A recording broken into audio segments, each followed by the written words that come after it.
Salam əziz dinləyicilər, hər vaxtınız xeyir olsun. Efirdə həftəlik verilişidir. Aparıcınız mən Elşad Əliyev. Bugünkü verilişimizdə Azərbaycan-Avropa İttifaqı münasibətləri, Azərbaycan-Ermənistan sülh quruluşu, ATƏT-in Minsk qrupunun ləğvi haqqında söhbət edəcəyik. Bizimlə telefon xəttində siyasi şərhçi Mübariz Göyüşlüdür. Mübariz müəllim, xoş eşitdik sizi. Salam əleykum, hər vaxtınız xeyir olsun. Mübariz müəllim, bildiyiniz kimi dekabrın 4-də Almaniya Federativ Respublikasının kansleri Friedrich Merz Azərbaycan Respublikasının prezidenti İlham Əliyevə zəng eləyib.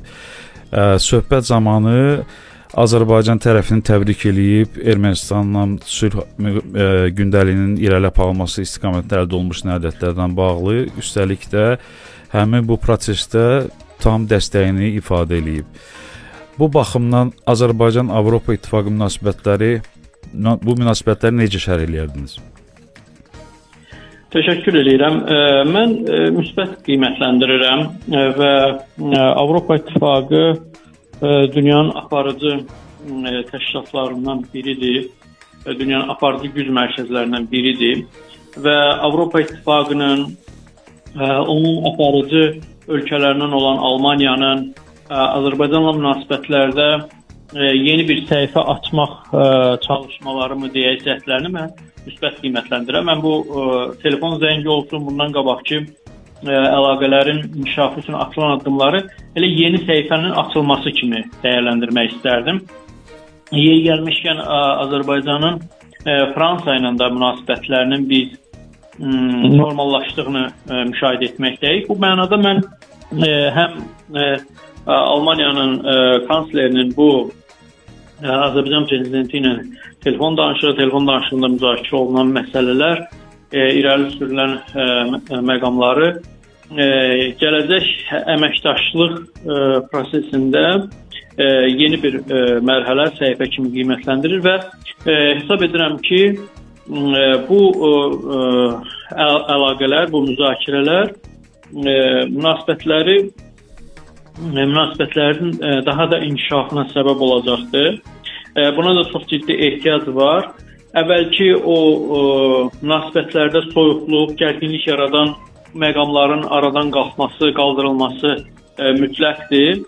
Azərbaycan Cənubi Qafqazın ən aparıcı, güclü dövlətidir. Cənubi Qafqaz dünyada geosiyasi proseslərdə önəmli bir regiondur və Avropa İttifaqı, Almaniya, elə həm də Fransa əgər Cənubi Qafqazda bir əməkdaşlıq prosesləri həyata keçirmək istəyirlərsə, gələcəkdə öz ölkələrinin, təşkilatlarının maraqlarına uyğun iqtisadi, ticari və digər istiqamətdə çalışmalar həyata keçirirlərsə, mütləq Azərbaycan adlı faktoru qəbul etməlidirlər.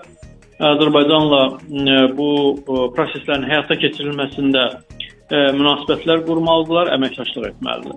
Bu mənada mən istər bu telefon zəngini, istər bu zəngə qədər müxtəlif toplantılarda Avropalı liderlərin və Almaniya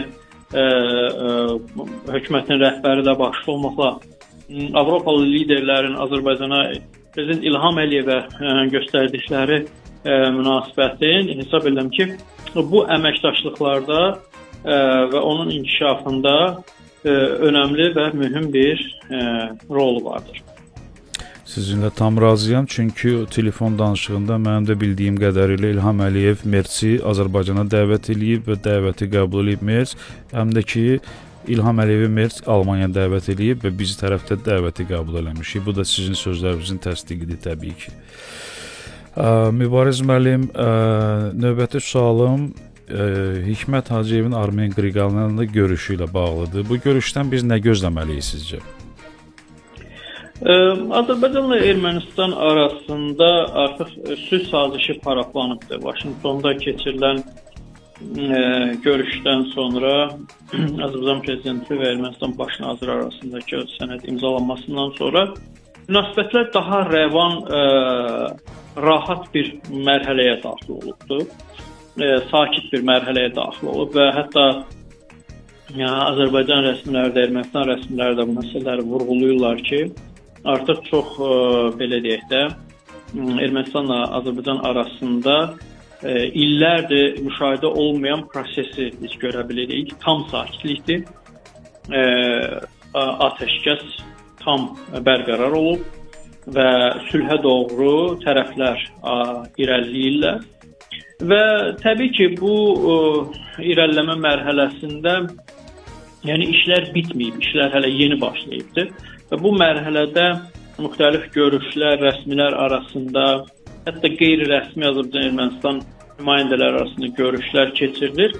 Bu da o sülh prosesində rəsmilər arasında keçirilən görüşdə xüsusən Azərbaycan prezidentinin köməkçisi Hikmət Hacıyevin keçirdiyi görüşlərdə çox mühüm o rəsmi məqamlarla bağlı məsələlər müzakirə olunur və qərarlar qəbul olunur. Bunlar hesab edirəm ki, tərəflərin sülhə hazırlığı prosesində, sülh sazişinin imzalanmasına doğru gedən proseslərdə detalların dəqiqləşdirilməsi və təbii ki, Azərbaycan-Ermənistan arasında hələ həllini tapmalı olan bir sıra daha digər məsələlər də var. Yəni sülh sazişi ilə yanaşı sərhədlərin delimitasiyası və demarkasiyası məsələsi var.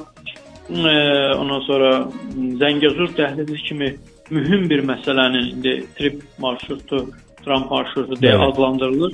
Yəni bu cür ciddi mühüm məsələlərin də həllini tapması və digər bu kimi məqamlar da var. Bunların hamısının həllini tapması üçün hələ görüşlərə və müzakirələrə və qarşılıqlı əldə olunacaq razılaşmalara çox ciddi ehtiyac var.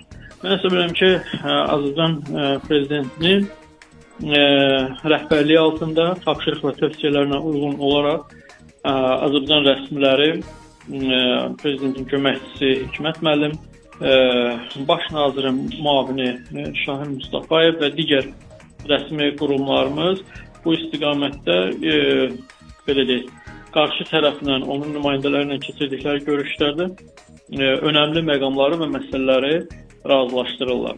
Mən inanıram ki, biz gələn il sülh sazişinin imzalanmasına şahid ola biləcəyik və İnşallah. Ora doğru gedən proseslərdə də bu məsələlərin detalların müzakirəsi və həlli vacibdir. Bu məsələ ilə bağlı istəyirəm bir dənə balaca sual verim sizə. Türkiyənin Ermənistanla sərhədini açması bu prosesə hansı təsir göstərə bilər? Əlbəttə, Türkiyə qardaş ölkədir, lakin müstəqil dövlətdir. Ermənistan da bizim qonşu və müstəqil ayrı bir dövlətdir. Onların verəcəyi qərarlar həmin ölkələrin rəhbərliyi tərəfindən qəbul olunur. Amma biz, şəxsən mən çox istərdim ki, Türkiyə tərəfi bu sərhədlərin açılması, əlaqələrin bərpası məsələsində çox da tələsik qərarlar verməyə çalışmasın. Çünki hələ sülh sazişi imzalanmayıb Azərbaycan və Ermənistan arasında. Hələ Zəngəzur dəhlizinin açılması ilə bağlı Ermənistan tərəfindən biz konkret addımları görə bilmirik. Yəni ən azı orada müəyyən o bərpa quruluşları keçirilməlidir. Hələ epizodik məsələlərlə biz qarşılaşırıq. Hansı beynəlxalq təşkilat maliyyələşdirəcək o dəmir yol, orada tikintisini, bərpasını və s. ki, bu kimi xəbərlər şahid olmaqdayıq. Yəni Azərbaycan-Ermənistan arasında sərhəd məsələlərində hələ problemlər var. Bunlar həll. Yəni bu məsələlər həll olmamış və yaxud da köhlü şəkildə həlli üçün məqamlar razılaşdırılmamış. Açığı mən bir şəxsi fikrimi ifadə etmək istərdim ki, Ermənistan Türkiyə tərəfinin sərhədləri açmasını o qədər də məqbul görmürəm. Amma əgər Türkiyə, yəni Ermənistan bu istiqamətdə Azərbaycanın da razılığı ilə, Azərbaycanın da müsbət fikirləri ilə addımlar atacaqsa, mən hesab edirəm ki, bölgə üçün də, Cənubi Qafqaz üçün, Türkiyənin özü üçün də faydalı nəticələr ola bilər. Aydındır. Mübariz müəllim, ATƏT-in Minsk qrupunun ləğvində Azərbaycan diplomasiyasının rolunu necə dəyərləndirərdiniz? Biz tarixi anları yaşayırıq, tarixi hadisələrin şahidi olmaqdayıq. Bu hadisələrdən biri də mən həmişə xatırlayıram, bölgəyə gəlib gedən bu turist səfərləri artıq deyə biləcəyimiz bu ATƏT-in Minsk qrupunun həmsədrlərinin turist səfərləri və uğursuz fəaliyyəti ilə yaddaşımızda iz qoyan bu ATƏT Minsk qrupunun ləğvi məsələsini mən çox müsbət qiymətləndirirəm. Demək olar ki, problemin həlli üçün heç bir iş görmədi ATƏT Minsk qrupu. Yəni Məncə əksinə maneələr yaradırdı. Bəli, yəni hətta hərdən mənə elə gəlir ki, bu ATƏT-in İrəvan qrupudur. Bəli.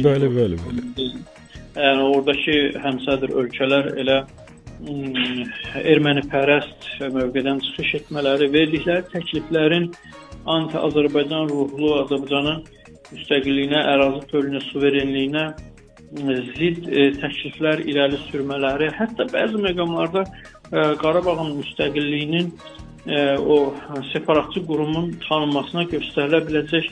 onları tərəf kimi danışıqlara cəlb eləməyə cəhdləri də oldu da onlarda. Bəli, yəni bütün bunlar bizim yaddaşımızda və tariximizdə, hafizəmizdə Minsk qrupunun anti-Azərbaycan fəaliyyəti ilə yadda qalıb. Ona görə də mən çox sevinirəm bu qrupun ləğv olunmağına, bu uğursuz belə deyək, Azərbaycanın əleyhinə olan qrupun ləğvinə çox sevinirəm, alqışlayıram. Burada Azərbaycan diplomatiyasının qələbəsi də demək olar da buna məncə. Azərbaycan ordusunun 2020-ci ildə və 2022-ci ildə qazandığı qələbəni Azərbaycan diplomatiyası sonrakı tarixlərdə sol arxasında diplomatiya sahəsindəki bir qələbəyə çevirdi. Bu da o nəticələrdən biridir.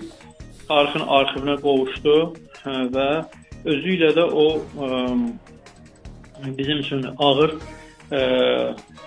proseslərin, ağır məsələlərin şahidi olan Qarabağ məsələsini də özü ilə arxiv aparmış oldu. Mübariz müəllim, maraqlı şərhlərə görə sizə təşəkkür edirəm. Sağ olun, minnətdaram. Əziz dinləyicilər, verilişimiz başa çatdı. Xatırladım ki, bizimlə telefon xəttində siyasi şərhçi Mübariz Göyüşlü idi. Sağ olun, salamat qalın.